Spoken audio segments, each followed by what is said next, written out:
I wanted to be normal. And I was raised in Chicago, like maybe 6th, 7th grade, it's outside of Chicago.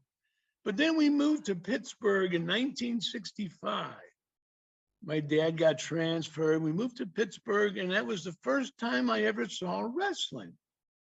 And I became a big fan. And the thing about wrestling that's kind of disappearing today was it was a show about good versus evil.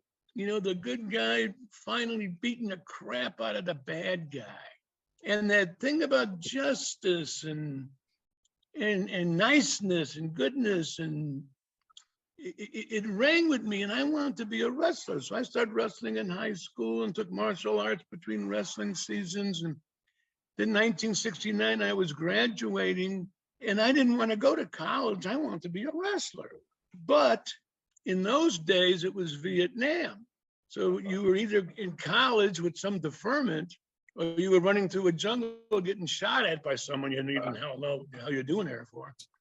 So some guy knocked on the door, and I wound up getting a little scholarship to Penn State for wrestling. Well, needless to say, first year there, I knocked out the assistant dean by accident. It was the first time I ever drank. I never drank my whole adult life. But first year in college, me and my buddy, we got drunk.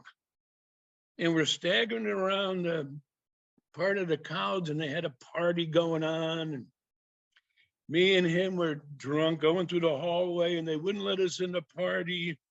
So we didn't know what to do. And we stagger into the bathroom to go to the bathroom. But I didn't realize it was the ladies' room. So we walk in the ladies' room, and I'm looking around going, what the hell is this? And on the wall, there's a Kotex machine. So for some drunk reason, I punch out the Kotex machine. It falls on the floor, and money comes out. So me and my buddies start picking up all the money out of the Kotex machine and say, hey, let's go to another ladies' room, make some more money. So we go into another ladies' room, and some women, girls are running out.